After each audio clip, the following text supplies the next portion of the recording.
नमस्कार आप सभी को। आज जो है previous year mains paper SSC की जो सीरीज हमने स्टार्ट की है उसमें आज डे 2 है, जिसमें नंबर सिस्टम पार्ट 2 हम करने वाले हैं।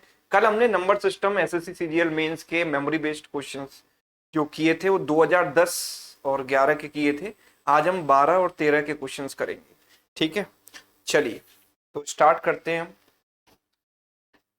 देखिए जरा, पहला सवाल है ये आपके सामने। There are 200 questions on a 3 hours examination. Among 200 questions, 50 are maths, है ना। तो भाई 50 क्वेश्चन मैथ्स के हैं, तो टोटल कुल मिलाकर कितने क्वेश्चन है भाई? 200 सवाल है ना। और उसमें मैथ्स के क्वेश्चन कितने हैं? 50। ठीक है। ही स्पेंड ट्वाइस, मतलब जो भी स्टूडेंट ये एग्जाम दे रहा है उसने डबल टाइम स्पेंड किया as much as time on each maths question as for each other question. तो अगर मैं मैथ्स की बात करूं तो 50 क्वेश्चन है, तो अदर क्वेश्चन कितने होंगे? क्या मैं ये कह सकता हूं कि अदर क्वेश्चन होंगे 150? यस। तो अगर मैं यहां पर नंबर ऑफ क्वेश्चंस का रेशियो निकालूं तो नंबर ऑफ क्वेश्चंस का रेशियो 1:3 है। यस। अगर मैथ्स में एक सवाल आया टोटल, तो अदर सब्जेक्ट्स में कितने सवाल आए? 3 सवाल आए। अगर मैथ्स में 50 आए तो अदर में 150 आए। इसका मतलब यह है कि अगर मैथ्स में एक आया तो अदर सब्जेक्ट्स में 3 आए। So this is about the number of questions ratio. कितने सवाल आए उसका अनुपात है नंबर ऑफ क्वेश्चंस का रेशियो। यस, ये नंबर ऑफ क्वेश्चंस की बात हुई। अब जो उसने समय दिया है, उसने दिया है he spend twice as much time on each maths question as on other question. मतलब जो time spent on each question का रेशियो है वो 2:1 है। मतलब कि अदर क्वेश्चन को सॉल्व करने में उसे अगर 1 मिनट लगता है तो मैथ्स वाले क्वेश्चन को सॉल्व करने में उसको 2 मिनट लगेंगे। ये चीज हमें यहाँ पर क्लियर है। तो ये time for each question, time for each question. अगर मैं इन दोनों को मल्टीप्लाई कर दूं, number of questions multiplied with time for each question, तो ये टोटल टाइम का रेशियो आएगा कि नहीं आएगा? बताइए। टोटल टाइम क्या होता है? जैसे कि सपोज मैथ्स में केवल एक ही सवाल था और उसने 2 मिनट दिए, तो टोटल टाइम कितना हो गया? 2 × 1 2। और अदर सब्जेक्ट्स में 3 सवाल थे, हर सवाल में वो 1 मिनट दे रहा है, तो टोटल उसने 3 मिनट दिए। तो टोटल टाइम का रेशियो 2:3 आ गया। कुल मिलाकर उसके पास टाइम कितना है? 3 घंटे का समय है ना। तो हम ये कह सकते हैं 3 और 2 5 यूनिट, 5 यूनिट बराबर 3 घंटा, 3 घंटा मतलब 180 मिनट। तो एक यूनिट की वैल्यू कितनी हो गई? 5 से काट दिया 36 बार, एक यूनिट की वैल्यू 36 मिनट। तो मैथ्स क्वेश्चन में उसने कितना टाइम स्पेंड किया है? तो मैथ्स क्वेश्चन में उसने स्पेंड किया 2 यूनिट। तो 2 यूनिट की वैल्यू कितनी हो गई? 72 मिनट। इस तरीके से रेशियो मेथड से इस सवाल को हम आराम से सॉल्व कर सकते हैं। Answer is 72 minutes. क्लियर? देख लो सभी लोग इसको। नेक्स्ट क्वेश्चन देखिए। The remainder when 9 power 16 plus 6 is divided by 8, है ना। तो 8 से डिवाइड करोगे 9 को, है ना। 9 को जब आप 8 से डिवाइड कर रहे हैं तो 1 टाइम रिमाइंडर कितना बचेगा? 1। 1 टाइम जाएगा, रिमाइंडर भी 1 बचेगा। एक रिमाइंडर, एक शेष बचेगा और उसकी पावर हो गई 16। और 6 को डिवाइड करोगे 8 से तो 6 ही रिमाइंडर बचेगा, 0 बढ़ जाएगा। 8 को 8 से डिवाइड करोगे तो 6 ही बचेगा। तो ये हो गया 1 + 6, तो कुल मिलाकर रिमाइंडर भी कितना हो गया? 7। इसका रिमाइंडर प्लस इसका रिमाइंडर, टोटल रिमाइंडर आ गया 7। ठीक, चलिए next. The least 5 digit perfect square number which is divisible by 3 4 5 and 8। तो नंबर जो है 3 से भी कटना चाहिए, 4 से भी, 5 से भी और 8 से भी। और नंबर जो है 5 डिजिट नंबर होना चाहिए। तो इस टाइप के सवाल को करने का बेस्ट रास्ता क्या होता है भाई? ऑप्शंस। डेफिनेटली ये ऑप्शन तो हो ही नहीं सकता, बिकॉज ये ऑड नंबर है, 8 से तो कटेगा ही नहीं, 4 का ही मल्टीपल नहीं होगा। ये भी 8 का मल्टीपल है, ये भी 8 का मल्टीपल है, ये भी 8 का मल्टीपल है, बिकॉज लास्ट 3 डिजिट्स 8 की मल्टीपल है। तो ये तीनों नंबर 8 के मल्टीपल है। 5 के तो है ही, और 5 के हैं तो 4 के भी हैं, और 3 के तो है ही, बिकॉज 8 और 1 9, 4 और 4 8 और 1 9, 4 और 3 2 6 और 3 9, 3 के भी, मतलब ये सारे सारे सेटिस्फाई कर रहे हैं कंडीशन को। पर परफेक्ट स्क्वायर भी होना चाहिए, पर भाई 108 तो परफेक्ट स्क्वायर है नहीं, ये भी एलिमिनेट हो गया। अब बच्चे ये दोनों, भाई 324 भी परफेक्ट स्क्वायर है, 144 भी परफेक्ट स्क्वायर है, लेकिन हमसे लीस्ट पूछा है, तो लीस्ट में तो ये आएगा भाई, इससे छोटा तो ये है। यस, तो ये मेरा अप्रोच है इस क्वेश्चन को करने का। मुझे इससे ज्यादा एलसीएम वगैरह लेकर करने की कोई जरूरत यहाँ पर नहीं है ना। सीधे सीधे ऑप्शन एलिमिनेट कर दो, खत्म। नेक्स्ट, ठीक है। अगला, which of the following numbers does not fit into this series. तो यहाँ पर मुझे रॉन्ग नंबर बताना है, क्या होगा इनमें, गलत कौन सा टर्म है? 14, 19, 29, 40, वीडियो पॉज करके खुद का भी दिमाग लगाओ थोड़ा इसमें, 51। हर सवाल से पहले आप वीडियो को पॉज कीजिए और खुद से ट्राई कीजिए, ये आपका तरीका होना चाहिए वीडियो देखने का। ये नहीं कि मूवी की तरह चल रही, पिक्चर चल रही है सामने, सर करते जा रहे हैं मैं देख रहा हूं और हो गया, ऐसे नहीं होता। जितना आप खुद से करोगे उतना ही बेनिफिट आपको मिलेगा। तो जो भी क्वेश्चन आए उससे पहले वीडियो को पॉज किया, क्वेश्चन को सॉल्व किया और फिर सॉल्यूशन देखा। इस तरीके से देखो, जैसे मैंने यहाँ पर देखा डिफरेंस 5 का है, यहाँ डिफरेंस 10 का है, यहाँ डिफरेंस 11 का है, यहाँ डिफरेंस 4 का है, यहाँ डिफरेंस 7 का है, यहाँ डिफरेंस 8 का है, यहाँ डिफरेंस कितने का है, 14 का डिफरेंस है। 5, 10, 11, 4, 7, 8, 14, कोई भी रिलेशन, कोई भी पैटर्न इसमें मुझे नजर नहीं आता। थोड़ा सा आउट ऑफ द बॉक्स सवाल है क्या कि 5 जो है 4 और 1 का सम है, ये तो दिख रहा है। 1 और 9 का सम है 10, 2 और 9 का सम 11 है, 4 और 0 को जोड़ा तो 4 आया, 4 और 4 को जोड़ेंगे तो यहाँ 8 आना चाहिए।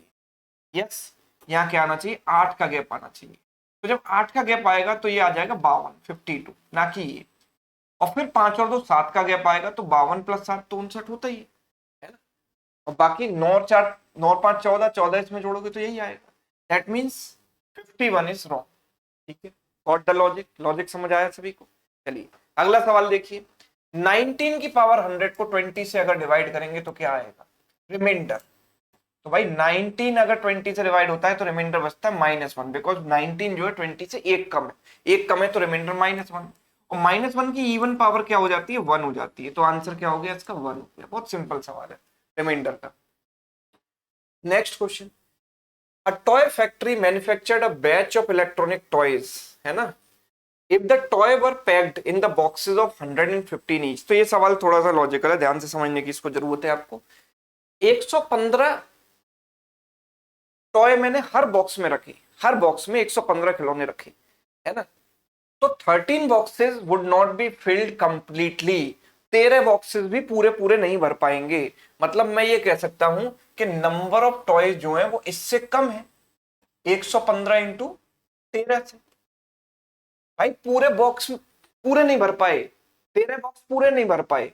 13 बॉक्स अगर पूरे नहीं भर पा रहे हैं, मतलब हर बॉक्स में, अगर मैं कहता हूं कि हर बॉक्स में 115 खिलौने आ रहे हैं और 13 बॉक्स को पूरे भरने के लिए कितने खिलौने चाहिए होते, 115 इंटू 13।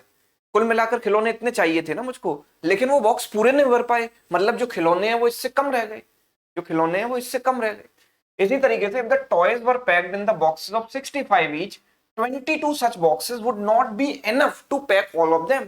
मतलब कम पड़ जाएंगे, जगह कम पड़ जाएगी, जगह कम पड़ जाएगी, मतलब जो खिलौने हैं, जो टॉयज हैं वो इससे ज्यादा है। अगर 65 खिलौने हर एक बॉक्स में आप रख रहे हो, 22 बॉक्सेस में पैक कर रहे हो, तो टोटल खिलौने इतने होने चाहिए, लेकिन ये स्पेस कम रह गई, इनफ स्पेस नहीं है, यानी जो खिलौने थे वो इससे ज्यादा थे, यानी जो भी टॉयज हैं वो इन दोनों के बीच में होने चाहिए। तो हम ये कह सकते हैं कि एन की जो वैल्यू है ये कितना आएगा, 13 इंटू 5 65, कैरी हो गया 6, 13 इंटू 1 13 और 6 19, कैरी हो गया 1 14, 1495 एंड सही है ना। 13 इंटू 5, एक सेकेंड, 13 इंटू 5 कैलकुलेशन फिर से चेक कर लेते हैं। 13 इंटू 5 65, कैरी हो गया 6, 13 इंटू 1 13 और 6 19, कैरी हो गया 14। ठीक है, 22 से मल्टीप्लाई करो, 22 इंटू 5 110, कैरी हो गया 11, 22 इंटू 6 कितना हो गया, 22 इंटू 6 132 प्लस 11 143, 1430, है ना। Coincidentally, in the end, the toys were packed in n boxes containing n toys each without any remainder. The total number of toys was what? Total number of toys कितने हैं? उल्टा लिख दिया क्या ये? एक सेकंड, यहाँ पर ये उल्टे हो गए हैं साइन, है ना। ये n की वैल्यू इससे छोटी है ना, इससे छोटी है, तो ये उल्टा लिख दिया मैंने साइन।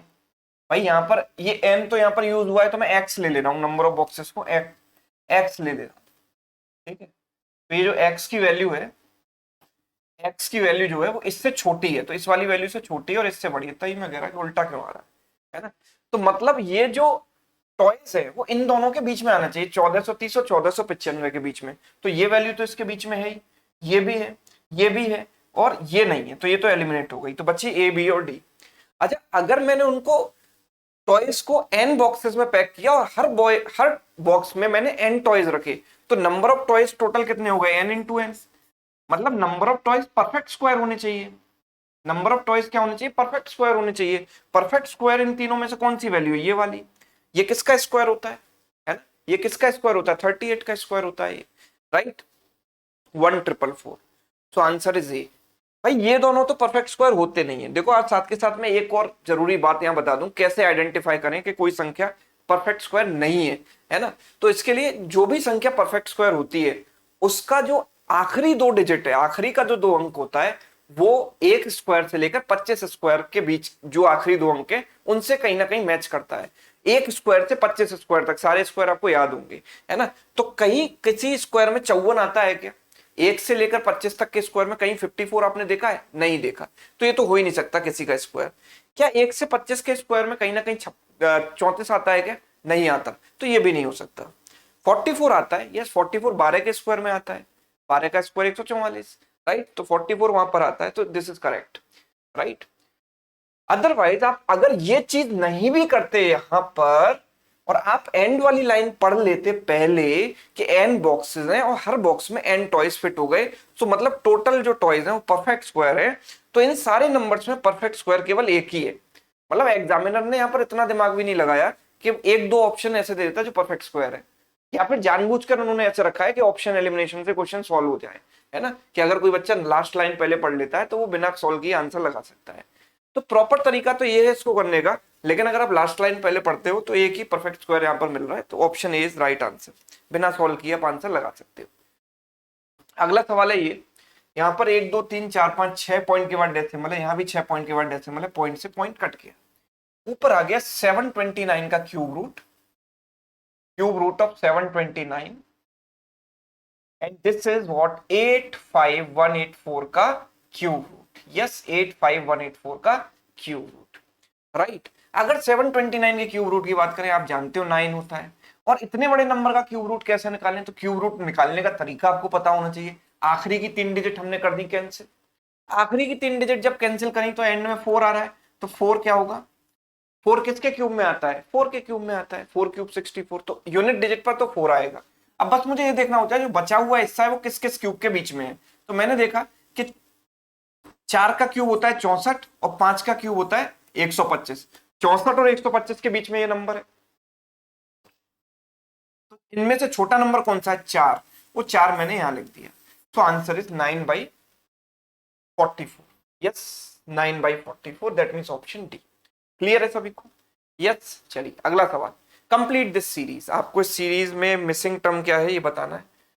7 26 63 124 215 342, ये नंबर सारे के सारे आपको क्यूब के पास दिख रहे होंगे, जैसे कि ये नंबर 2 के क्यूब से एक कम है, 2 क्यूब -1, ये नंबर 3 क्यूब से एक कम है, 3 cube -1, 4 cube -1, 5 cube -1, 6 cube -1, 7 cube -1, 8 cube 512 -1, so the answer is 511, option D. Clear, बहुत आसान। अगला सवाल देखो, क्वेश्चन नंबर 9। सवाल कह रहा है कि women sells to the first customer half the stock of apples and half of an apple. अपने पास उसके पास जितना स्टॉक था, जितने एप्पल थे उसमें से आधा स्टॉक बेच दिया पहले वाले को, और आधा एप्पल काट के और दे दिया, है ना, सॉरी हाफ केजी और दे दिया, ठीक है, ठीक है। अच्छा, नंबर ऑफ एप्पल्स के टर्म से बात हो रही है, केजी के टर्म से बात ही नहीं हो रही। तो नंबर ऑफ एप्पल्स की बात करें, एप्पल की संख्या उसके पास जो भी थी उसमें से आधे एप्पल उसने एक पर्सन को दे दिए, और आधा एप्पल काट के एक और उस आधा एप्पल काट के भी उसको दे दिया। सेकंड कस्टमर को उसने क्या किया, हाफ ऑफ द एप्पल दिया और आधा एप्पल और दे दिया, ऐसे तीसरे को और ऐसे चौथे को। अंत में उसके पास 15 एप्पल बचते हैं। अंत में कितने बचते हैं, 15 बचते हैं, ठीक है। उसके पास कितने बचते हैं, 15 एप्पल्स अंत में बचते हैं। तो how many apples she had at first, शुरुआत में उसके पास कितने एप्पल थे। तो देखो इस क्वेश्चन को करने का तरीका क्या है, लॉजिकल क्वेश्चन है काफी। अगर उसके पास एक्स नंबर ऑफ एप्पल्स हैं, वो हर पहले कस्टमर को कितना दे रही है, अपना आधा स्टॉक मतलब x/2 और plus half KG, sorry half Apple और आधा एप्पल एक्स्ट्रा।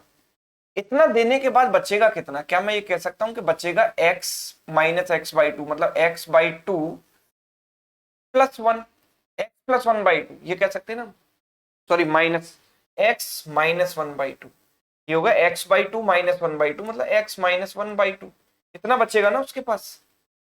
यस, मतलब जितना उसके पास था उसमें -1 कर दो और डिवाइड बाई 2 कर दो, उतना बचेगा उसके पास। यस, उतना बचेगा। तो हम ये कह रहे हैं कि भाई उसके पास बचा सपोज इतना और इसकी वैल्यू है y, तो जब सेम प्रोसेस वो अगले कस्टमर के साथ रिपीट करेगी तो अब उसके पास कितना बचेगा, y माइनस 1/2। यस, नहीं बचेगा ना।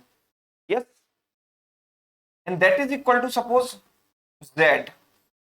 ठीक है, अब तीसरे कस्टमर के साथ जब ये प्रोसेस ये करेगी तो बचेगा कितना, z माइनस जो बचा था, अब वो x बन गया ना, तो x माइनस 1/2 मतलब यहां पर हो जाएगा z minus 1/2। Let suppose this value is t, और अगले कस्टमर के साथ जब ये प्रोसेस करेगी तो बचेगा t माइनस 1/2, और फाइनली जो उसके पास बचा है वो होगा 15। ये तो चौथे कस्टमर के साथ ऐसा करने पर इसके पास कितना बचा, 15 बचा। तो यहां से वैल्यू निकालते चलो रिवर्स प्रोसेस में। मैंने देखा टी की वैल्यू आएगी 15 इंटू 2 30 प्लस 1 31, तो यहां से टी की वैल्यू आ गई 31।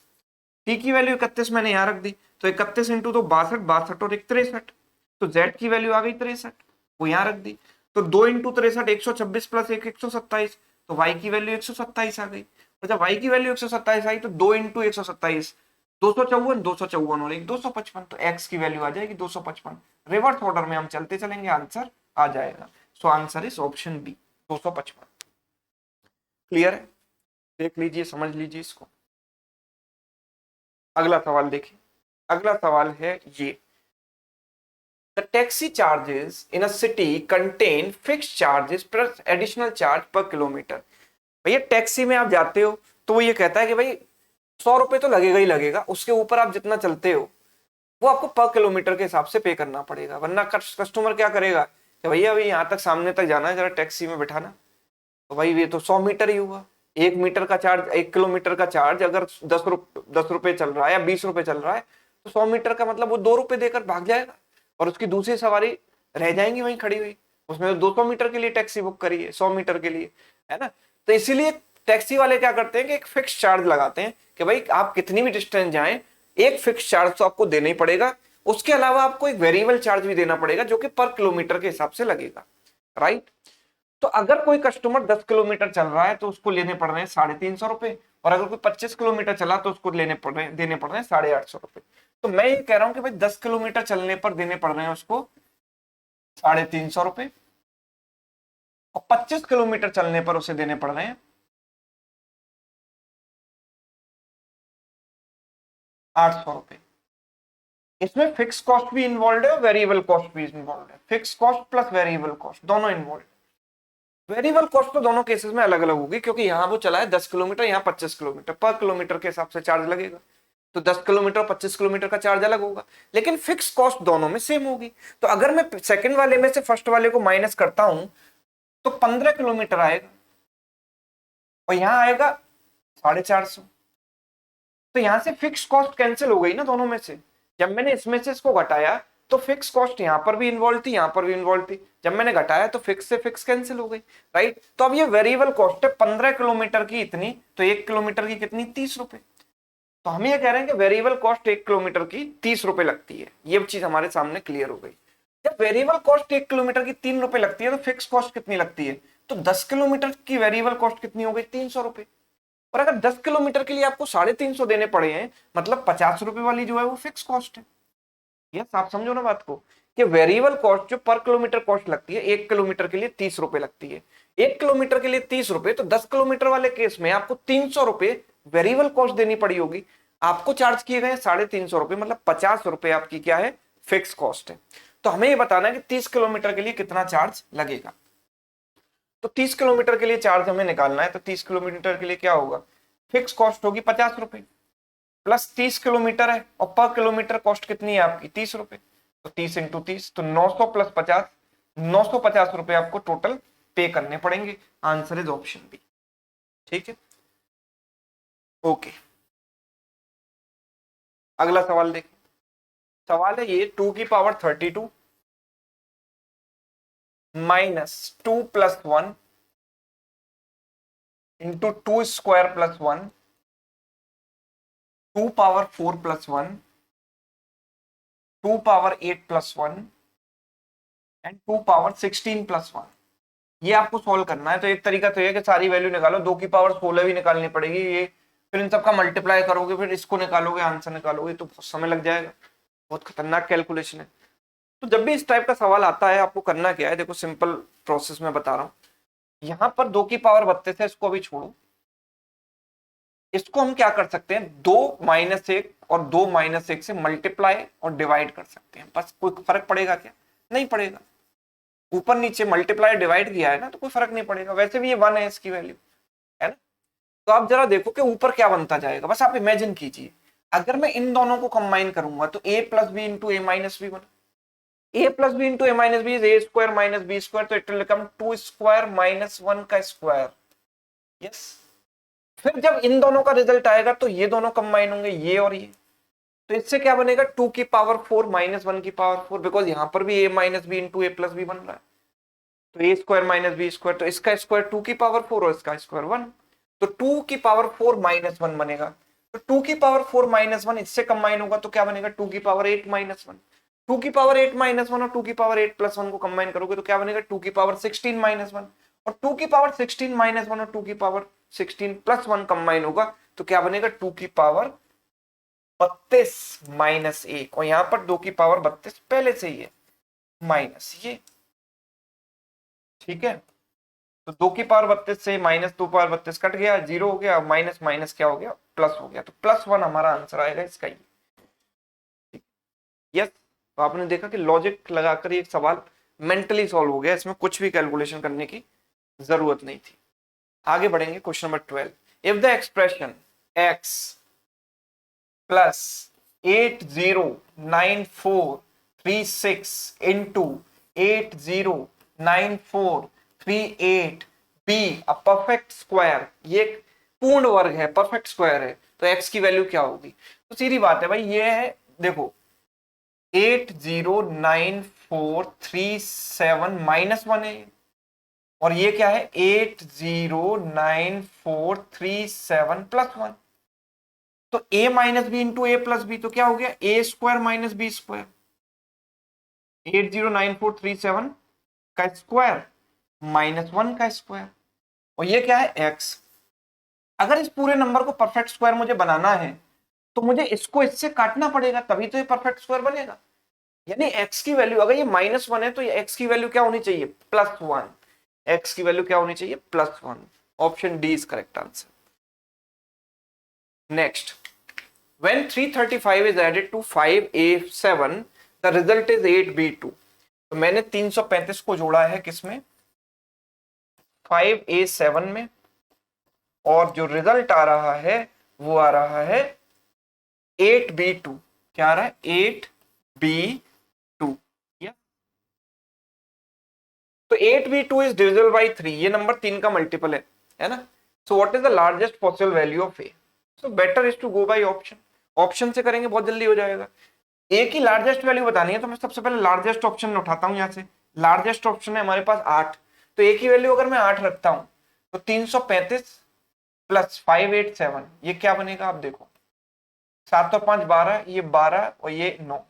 क्या ये नंबर 3 का मल्टीपल है, तो 9 + 4 13 आ रहा है, 3 का मल्टीपल नहीं है।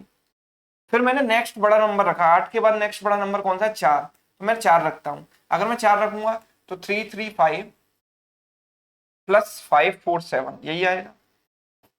7 और 5 12, 4 और 3 7 और 1 8, ये 8, 8 और 8 16 और 2 18, ये नंबर 3 का मल्टीपल है, तो यही मेरा आंसर है। सेटिस्फाई कर रहा है इसको, यस, दी गई कंडीशन को सेटिस्फाई कर रहा है, तो यही आंसर है, कुछ और करने की जरूरत ही नहीं है। आगे बढ़ेंगे। The greatest 4 digit number exactly divisible by 10 15 20। सबसे बढ़िया रास्ता क्या होता है भाई, ऑप्शन से करो इस टाइप के सवालों को, है ना, कुछ करने की जरूरत नहीं है। आप ये सोचो 20 से डिविजिबल, अगर कोई नंबर 10 से डिविजिबल है तो एंड में 0 आनी चाहिए, तो ये तो हो ही नहीं सकता, है ना, ये तो हो ही नहीं सकता। नंबर 15 का मल्टीपल है ना, या 20 का मल्टीपल है, तो 4 का तो होगा ही होगा, बिकॉज 4 20 का एक फैक्टर है। तो 4 का मल्टीपल ये नंबर तो है नहीं, बिकॉज 90 आ रहा है इसके एंड में, 90 4 से नहीं कटता है। अब बचे ये दोनों नंबर, अगर कोई नंबर 15 का मल्टीपल है तो 3 का तो होना ही चाहिए ना, तो 3 का चेक कर लो। 9 9 6 तीनों 3 के मल्टीपल है। 9 9 18 प्लस 8 जो है 3 का मल्टीपल नहीं, बिकॉज 18 प्लस 8 करोगे 26 आएगा। ये 3 का मल्टीपल नहीं है, तो ये भी एलिमिनेट हो गया। तो आंसर क्या हो गया? बी हो गया। ऐसे सवालों को एलिमिनेशन से तुरंत कर सकते हैं। अगला सवाल, which one of the number is divisible by 25? 25 से जो भी नंबर कटते हैं उनके एंड में या तो डबल जीरो आता है, या 25 आता है, या 50 आता है, या 75 आता है। जिन नंबर्स के एंड में ये चारों आते हैं वही 25 से डिविजिबल होते हैं, और कोई होते ही नहीं है। तो इनमें से 25 से डिविजिबल वाला केवल यही है, बिकॉज ये नहीं हो सकता, ये नहीं हो सकता, ये नहीं हो सकता, केवल ऑप्शन सी हो सकता है। Simple. Find the sum of this series. इस सीरीज का सम बताना है, बीच में प्लस लगा हुआ है। क्या करेंगे? देखो 1 1 1, देखो कितने टर्म्स है, पहले तो आप ये देखो 1 2 3 अप टू n, मतलब ये पूरे कितने टर्म्स है? n टर्म्स है। n टर्म्स है तो 1 1 1 1 को n टाइम्स आप काउंट करोगे तो सम कितना हो जाएगा? 1 into n। 1 1 1 1 n time count हुआ। बाकी ये जो सारे टर्म है इसमें माइनस कॉमन लिया, ये हो गया 1 अपॉन n प्लस 1, प्लस ये हो गया माइनस तो कॉमन ले ही चुका हूं मैं, 2 upon n plus 1, plus 3 upon n plus 1, plus up to n upon n plus 1। Yes, तो ये n हो गया माइनस, नीचे तो n प्लस 1 आ गया, और ऊपर आएगा 1 से लेकर n तक का sum, 1 plus 2 plus 3 plus up to n। 1 से n तक का सम क्या होता है? n into n plus 1 by 2। ये फॉर्मूला आप सभी को पता होगा। n प्लस 1 से n प्लस 1 कट गया, n माइनस n बाई 2 बचा। n माइनस n बाई 2 मतलब n बाई 2। तो द आंसर इज 1 बाई 2 है, ऑप्शन बी। अब इसको जल्दी कैसे करें? ये तो प्रॉपर सिस्टमेटिक तरीका हो गया।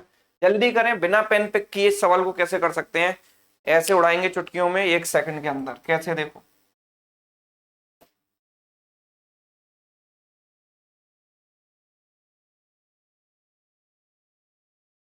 कैसे करेंगे? देखो, n की वैल्यू 1 पुट कर दो, पुट n इक्वल्स टू 1। अगर मैंने n की वैल्यू 1 पुट करी तो ये सीरीज 1 से n तक जा रही है, तो n की वैल्यू 1 रख दी तो मतलब ये सीरीज यहीं पर खत्म हो गई ना। जब n की वैल्यू 1 रख दी तो सीरीज 1 तक जाएगी, 1 वाला ये वाला टर्म। तो n की वैल्यू 1 रखने पर आंसर क्या आएगा? 1 अपॉन 1 प्लस 1। तो 1 माइनस 1 बाई 2 यानी 1 बाई 2 आना चाहिए। n की वैल्यू 1 रखने पर ये तो 1 बन रहा है, तो ये तो हो नहीं सकता। n की वैल्यू 1 रखने पर ये 1 बाई 2 बनेगा, ये हो सकता है। ये बन जाएगा 1 प्लस 1 2, ये नहीं हो सकता। और ये 1 प्लस 1 2 बाई 2 यानी ये 1 बन रहा है, ये भी नहीं हो सकता। तो आंसर क्या होगा? ऑप्शन बी, सीधे सीधे। अगला सवाल देखो, question number 17। If the students of 9th class are arranged in the rows of 6, 8, 12 और 16, no student is left behind। मतलब जितने भी स्टूडेंट हैं वो 6 का भी मल्टीपल है, 8 का भी, 12 का भी और 16 का भी। तो पॉसिबल नंबर ऑफ स्टूडेंट्स हमें बताने हैं, है ना। तो पहली बात तो वो नंबर 16 का मल्टीपल होना चाहिए। तो 16 से कटने वाले नंबर, देखो मैंने बताया ना, ऑप्शन से करो बेटर है। 16 से ये नहीं कटेगा और 16 से ये नहीं कटेगा, तो बच्चे ये दोनों 16 से कट जाते हैं। 6 से कटेगा क्या ये नंबर? बिकॉज 6 का भी मल्टीपल होना चाहिए, तो 6 से ये नंबर नहीं कटेगा। तो आंसर क्या होगा? 96 होगा। 96 सबसे डिविजिबल है इन सबसे। अगला सवाल देखिए, question number 18। What is the unit digit of this expression? उसमें क्या करना है? यूनिट डिजिट देखो, 3 इंटू 8 कितना हो गया? 24। तो यहाँ 4 हो गई, और ये 7 इंटू 6 42 यानी कि 2 हो गई, और 4 इंटू 2 मिलकर क्या बन गई? 8 बन गई। तो 8 मेरा आंसर है। ठीक है, चलिए next question. If a clock strikes appropriate number of times at each hour, how many times will it strike in a day? Appropriate number of times in each hour। तो आप इस समझो, क्लॉक स्ट्राइक का मतलब क्या है? पहले जो पेंडुलम वाली घड़ियां होती थी ना, जो आवाज करती थी टन टन टन टन, है ना, इस तरीके से जो आवाज करती है, जैसे भूत वाली पिक्चर में आपने देखी होंगी, है ना, या फिर पुराने आपके पास पहले से होंगी, है ना। तो क्या करती है? जब 1 बजता है तो 1 बार आवाज करती है, 2 बजता है तो 2 बार स्ट्राइक करती है, जब 3 बजा होता है तो 3 बार। तो आपको घड़ी देखे बिना पता चल जाता है कि कितने बज रहे हैं। 4 बजेगा तो 4 बार स्ट्राइक करेगी। तो इसी तरीके से एक पूरे दिन में वो कितनी बार स्ट्राइक करेगी, ये मुझे बताना है।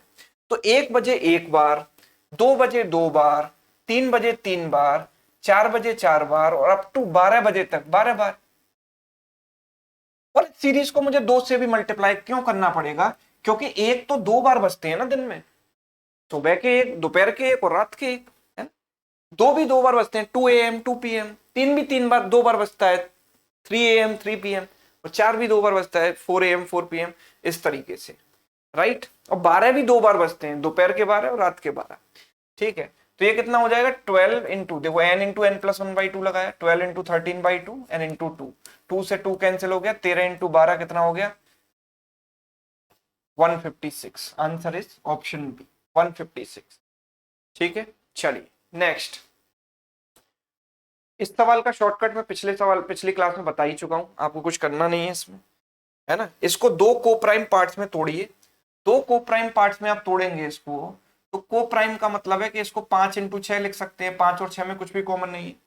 अब यहाँ बीच में सब में प्लस आ रहा है, प्लस आ रहा है, तो बड़ा वाला नंबर यहाँ पर ले लेंगे, तो ये मेरा आंसर हो गया। अगर बीच में माइनस आ रहा होता तो छोटा वाला ले लेते, वो आंसर हो जाता, है ना। Odd term in the sequence, इसमें हमें ऑड वन आउट बताना है, कौन सा टर्म रॉन्ग है। तो सीक्वेंस है 0, 7, 26, या फिर यहीं देख लेते हैं, हटाओ, देखो ये नंबर है 1 स्क्वायर माइनस 1 क्यूब माइनस 1, ये नंबर है 2 क्यूब माइनस 1, अभी तो ऐसी सीरीज की थी ना, 3 cube minus 1, 4 cube minus 1, 5 cube minus 1, it has to be 6 cube minus 1, 6 cube minus 1, 216 minus 1, 215 होना चाहिए इसकी जगह, तो 217 यहाँ पर गलत टर्म है, 217 गलत है। Yes, question number 22, this is the question, है ना। इसको करेंगे हम, x मान लो, इसको इसकी वैल्यू निकालनी है तो इसको x मान लेते हैं हम, x बराबर √2, फिर उसके अंदर क्यूब रूट 4, उसके अंदर क्या है √2, फिर उसके अंदर क्यूब रूट 4, है ना, फिर उसके अंदर √2, फिर उसके अंदर cube root 4 and so on up to infinity. ये सीरीज चलती जा रही है। तो अगर मैं इस सीरीज को, वही बात है कि समुद्र में से एक गिलास पानी निकालोगे तो कोई फर्क नहीं पड़ेगा, जैसे कल मैंने आपको ये एग्जांपल दिया था। तो इसी तरीके से अगर मैं इस सीरीज को यहां से ना देखकर यहां से देखूंगा, तो ये भी तो वही है जो ये है। अगर आप ये देखो या ये देखो, इनफाइनाइट तक जा रही है, कोई फर्क नहीं पड़ रहा है, इतना पार्ट आपने बाहर निकाल लिया तो इसको भी मैं एक्स ही बोल सकता हूं, राइट, क्योंकि ये भी एक्स जैसा ही दिखता है। तो हम बोलेंगे कि एक्स बराबर √2 cube root 4 into X, right. तो हमने क्या किया, अब दोनों साइड स्क्वायर कर देते हैं स्क्वायर रूट को हटाने के लिए, तो एक्स स्क्वायर बराबर 2 into cube root of 4x, right. अब क्योंकि क्यूब रूट को हटाना है तो दोनों साइड क्या कर दो, क्यूब कर दो, तो क्यूब कर दिया तो x की पावर 6 हो गया, ये 2 का क्यूब 8 हो गया, और ये क्या हो गया 4x। तो ये क्या हो गया, x से इसको कैंसिल किया तो x की पावर 5 आ गई, यहां पर इसको इससे कैंसिल किया तो x की पावर 5 आ गई, और यहाँ 8 इंटू 4 32, 32 क्या होता है 2 की पावर 5 होता है, तो x की पावर 5 बराबर 2 की पावर 5, मतलब x की वैल्यू 2 है। खत्म कहानी, ऑप्शन ए, यस। चलिए नेक्स्ट, क्वेश्चन नंबर 23, ये सवाल रैशनलाइजेशन पर बेस्ड है, और ये सवाल आपको करना है होमवर्क में, ठीक है। ये सवाल आपको होमवर्क में सॉल्व करना है, राइट, और सभी को आंसर बताना है इसका कमेंट बॉक्स में। ये सेशन आपको कैसा लगा ये आप मुझे कमेंट करके जरूर बताइएगा, है ना। क्विकली मैंने बहुत सारे सवालों की प्रैक्टिस यहाँ पर आपको करा दी। हम 2010 से लेकर 2022 तक के नंबर सिस्टम के जितने भी सवाल पूछे गए मेंस में, वो सारे के सारे डिस्कस करने वाले हैं। फिर उसके बाद हम नेक्स्ट टॉपिक अपना स्टार्ट करेंगे, है ना, और फिर उसमें भी 2010 से 22 तक के मेंस के सारे क्वेश्चंस उस टॉपिक के डिस्कस करेंगे, प्लेलिस्ट बनाकर, है ना। तो सभी लोग इस सेशन को शेयर कर देना, वीडियो अच्छा लगा हो तो लाइक कर देना, और प्लस क्योंकि नया चैनल है तो आप इसको सब्सक्राइब भी कर लेना, है ना, और बेल आइकन पर क्लिक कर देना ताकि आपको अगली जो क्लास आए कल उसका नोटिफिकेशन टाइम पर मिल सके, ठीक है। चलिए, थैंक यू सो मच।